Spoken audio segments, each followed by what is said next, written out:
Well, hey ManCavians, this is Bob for DaBob's and ManCave, and today we're doing a review of the ScaleTrains SD40-2. This fine locomotive is getting a review right now.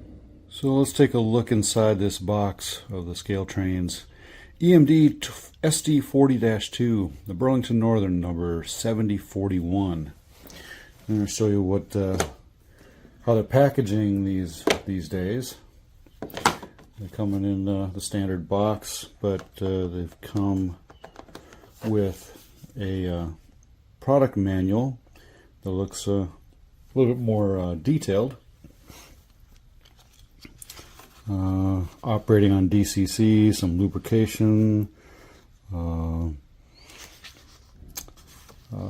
Let's see, slot volume chart. It's kind of a basically, well, what's all the CV values and so forth for all the sounds that are in here. You don't normally always get that, but you know, they got a lot more information in here. Function chart, you know, how to run the ditch lights and all the other little pieces of information you want to know. Basic programming notes, and some more notes, advanced consisting functions in here, whole bunch of different things here with the ESU lock sound decoder. Comes in a nice foam insulated cushioning around this big plastic cushion. I mean, these things could bounce around forever and probably never break unless you drop a sledgehammer on them or something. They come out like that. Just lift up on there. Take this out. Set that off aside. And you got some foam on both sides to protect the handrails. And you just kind of get your finger in there, pop it up, slide them out. So what we have here is the ScaleTrains version of their SD40-2 in Burlington Northern paint scheme, number 7041. And it looks great from this point of view. First off, I see is green and black, and the white Burlington Northern logo. You can see the words, the numbers, everything looks great. I even have red sight glass paint on here for figuring out how much fuel is in the gas tank. White step markings, safety markings, and handrails, and nice sets of handrails here. You can see all the radiator detail on the top as well. 6-axle trucks, and it definitely looks like an SD40-2. Got that distinctive kind of long, slightly longer hood. Not sure how long that is, but it looks a little bit longer than a short, stubby hood.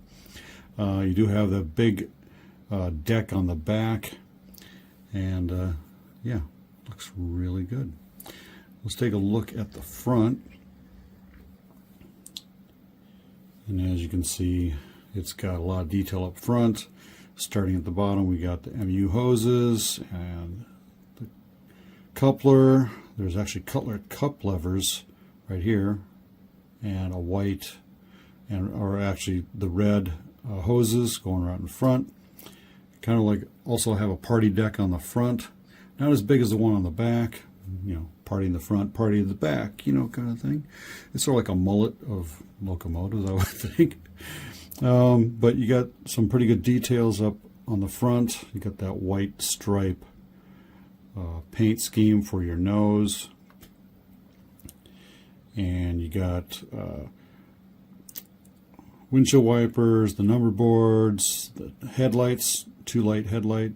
Looks like a little beacon up on top. Got the horns right up there as well. Sunshades on the sides. And the typical look to a SD40-2 right there.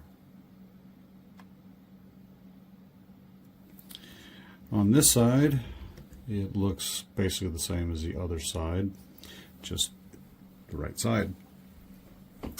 I do have some grab irons on the sides. You can definitely see a little window here going into the door, into the engine compartment, and you can see the roof detail right there with the 5 fans, a group of 2 and a group of 3, and kind of that wide area there in the middle where the 2 fans are. That kind of gives a little way of what an SD40-2 looks like, and among other details as well. On the back, you've got your MU hoses down the bottom, obviously, and coupler cut levers and yada yada yada. Same as the front, just a little bit wider deck. Looks like some kind of light or port windows in the back.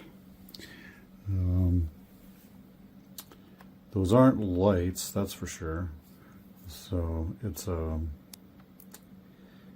of a weird kind of look to it, but it's distinctive to an SD40-2. That's for sure. And so yeah, looks pretty good. You got the also another distinctive look is you have a raised walkway. So right here is a little bit raised down on this side. You got a lot of the marking, reflective marking on the sides. It really stands out and highly detailed. Let's take a closer look. A close-up view here we've got of the front. You can definitely see the grab irons on the front. Right up in here. Looks like little windows, port windows right in the front there. Or some sort of maybe marker lights. I can't remember exactly what they are, but maybe you guys can tell me. That might be helpful. Because I know there's a lot of you out there who are more knowledgeable on this than I am, that's for sure. But you can definitely see the wording. You get up here and some magnification. That's about as close as I can get right there. You can see SD40-2. And it says Northtown on it.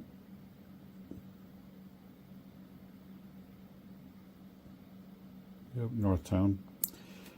Northtown is basically a yard in St. Paul, Minneapolis, St. Paul area, northern Minneapolis area, suburbs. So this probably was at the Northtown yard, is my guess. I've rail fanned there many a time. So yeah, you can see all the little placards on here. If you got a little magnifying glass, or you kind of zoom in on stuff. Let's see if I can read that. Kind of hard to read, it's so small. But wow, you can see the D-rings, the latches on the doors and the hinges.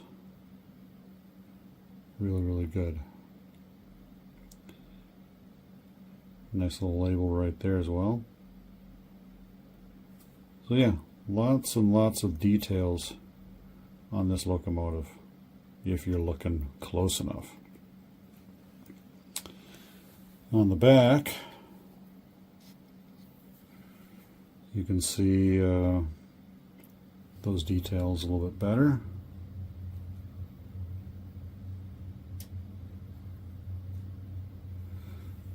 The coupler cut levers,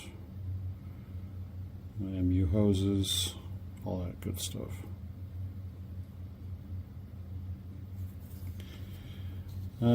While we're here, let's take a quick look at the bottom. And you can see that there's speaker holes in the fuel tank for well, the sound to come out, obviously. And you got your 6 axles on there with the gears and stuff, places you can put some lubrication if you need to later on. Just looking at some of this, I can see that right here there's some brake line right here. Looks like it kind of came a little loose, so I'll take a look at that. But yeah, a lot of details on the front and on the sides.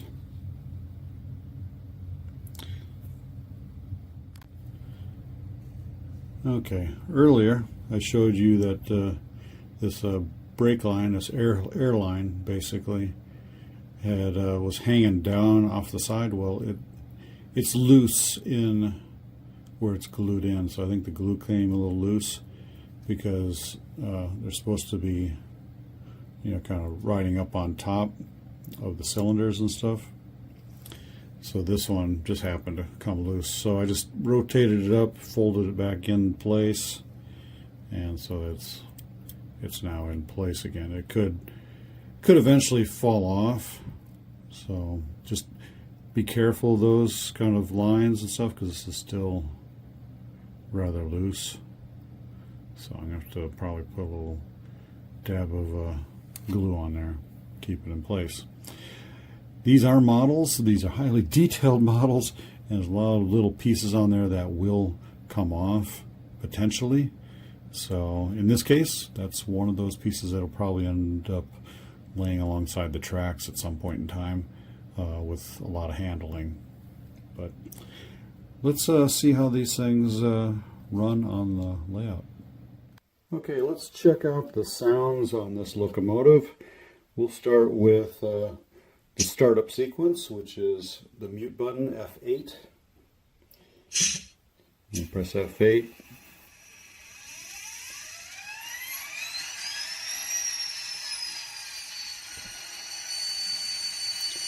And it's a pretty quick startup sequence. I'll start with the normal kind of things here, like the bell.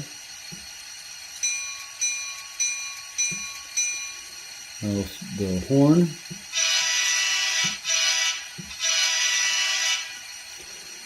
and coupler sounds,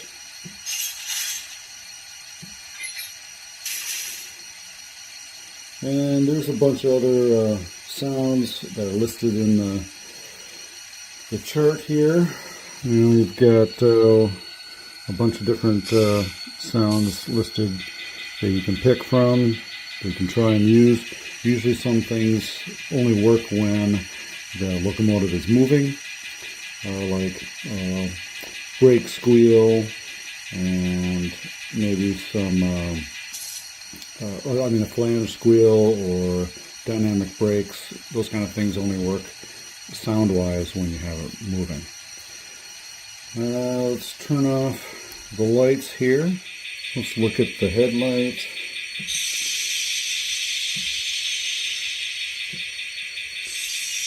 Let's look at the headlight. It's off and back on. Function 12 dims it. See a little dimming there. Looks pretty good. So turning off number boards, you can do that by pressing F14.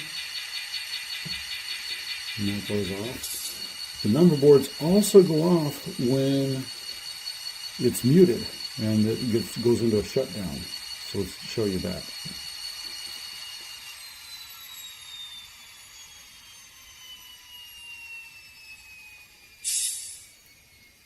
And number boards come back on when you start it up.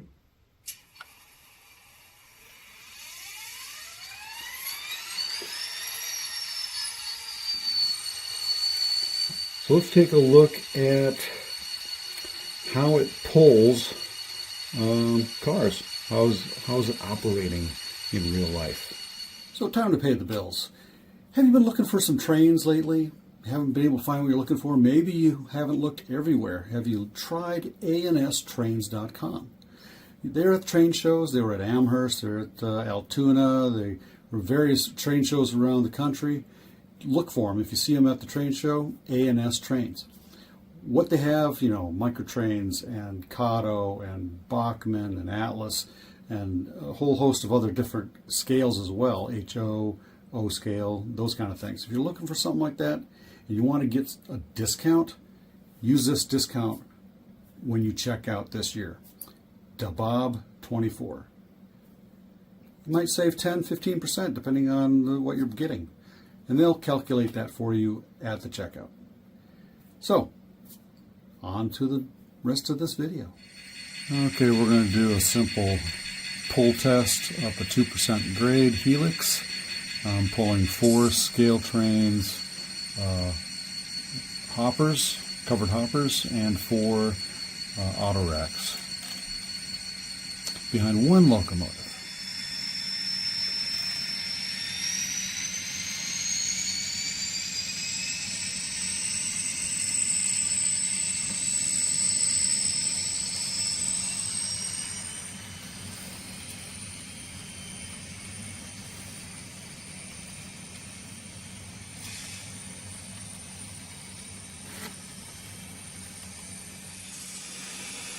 Increase the speed a little bit to get some momentum behind this, because these are kind of heavy.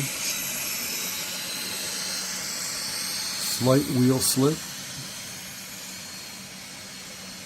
I'm at speed step 70 out of 128.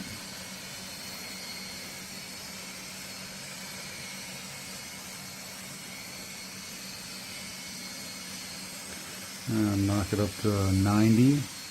Let's max this out at 128 or 126.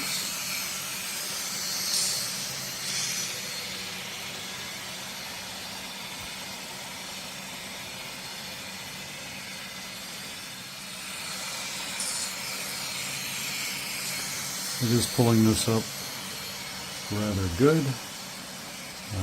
Probably don't want to pull too much more than this with a single locomotive. All pretty good.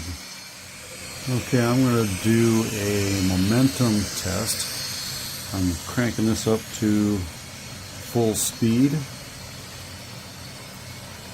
and get this going around here. And then turn it all the way down to 0, which I'm doing right now.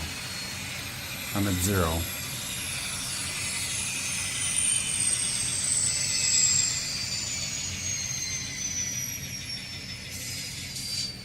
And so the momentum built into the locomotive is very nice. You get the wheel squeal, the brake squeal as it comes to a stop. Sounds really good. Okay, I've got all 3 of these locomotives put together. They're all road number 3, but the default, so it's easier to run them all together. So I'll start them all up.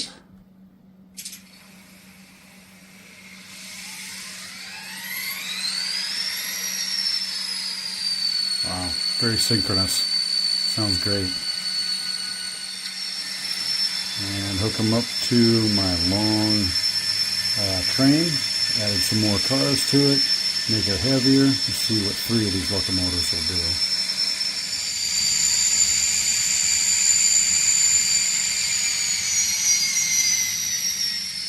Let's move back.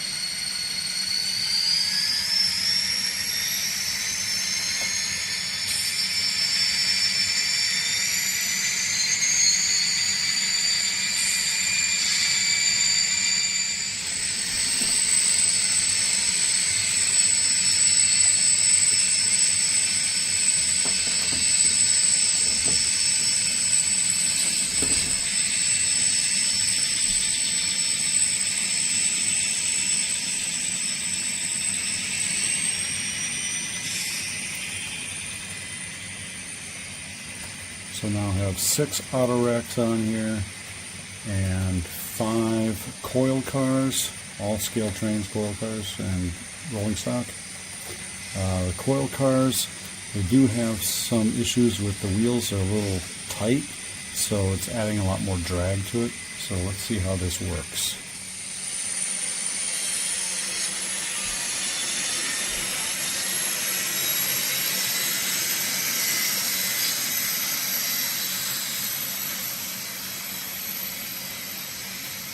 And that speed step 60, it's pulling it up pretty well.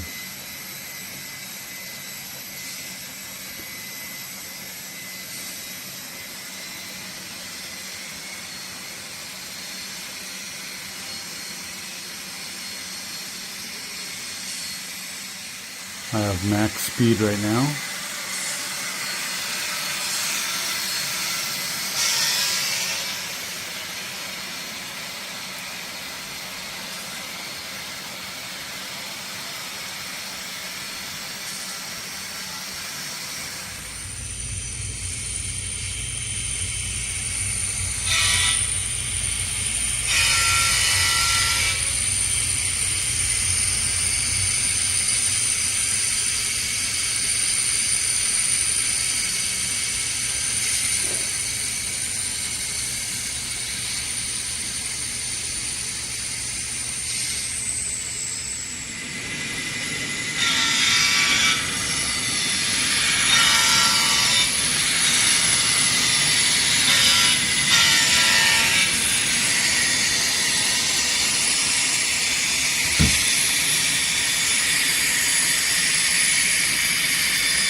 Okay, one thing I did notice is that if you don't have perfectly flat track or have a very gradual hill to climb or a transition between flat and a hill, you're going to possibly high center your fuel tanks.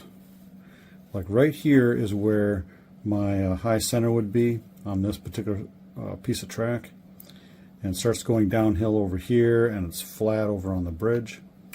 So it starts to get very close. It's a little bit thicker than a piece of paper to go through there, but I have another section on my track that it's got a more dramatic drop, and which is something I need to fix. But the fuel tank will high center on that that hill, that peak of that hill. So it's something you need to watch out for. Let's zoom in on that. You can kind of see what I mean. It gets really, really close to hitting the track right down in there. So, something to be aware of. So, some final thoughts on this review. The SD40-2 from ScaleTrains is a very, very nice locomotive. It pulls really well. Even though it doesn't pull a lot because of the size, it's smaller, of course. But when you have three of them, well, it's kind of prototypical. So it pulls quite a bit. I had a lot of weight on there. I had some coil cars that had all the weights in them behind in the very back. And the wheels on those didn't spin as well as they should. Probably the added weight and everything else, but there was a lot of added drag on there, so it kind of simulated a lot longer train of freewheeling boxcars or mixed freight and so forth. And so I think it pulled quite well. It'll work great on your layout. It'll work great at train shows, and it was very nicely sounding. The functions, there's a lot of functions, brand new ESU decoder in there. Different style, the F24 connector. It's very well detailed. I'm very pleased with how this came out. There was a couple little things that had issues with it. One of the brake lines came loose and was not glued in, so it kind of was flopping around. So you're probably could experience similar issues like that. You may end up with pieces alongside the track if you're not careful, because this is a high quality precision model, rivet counter scale. Handling it too many times, you can break stuff off. So you just want to be careful with your handling of it. Also, there was a possibility that you could high center the fuel tank because of massive hill grades that kind of flatten out too soon or rise too soon, depending on what it is. So make sure your track is perfect first. That makes it run a lot smoother. It doesn't bind, doesn't hook up on things that are raised up, like track or railroad spikes and stuff like that. Some of the track spikes may pop up, or some other wire or debris in the track. You got to be aware of that. So it will find some of those things for you if you're really curious as to how good your track laying was, or how things maneuvered around with heat and cold. Things expand, contract, and so forth. So, just be aware, watch your train, and you'll be pleasantly surprised at how well these things pull and how they operate and sound. So, if this is your first time visiting DaBob's N-Scale Man Cave, consider subscribing down below. Give me a thumbs up, ring that bell so you get notified of future videos like this one, and leave a comment. Tell me what you like, what you didn't like, what you experienced with this locomotive, and maybe you'll buy one yourself. Till next time, ManCavians, happy mile railroading. You stay off those tracks.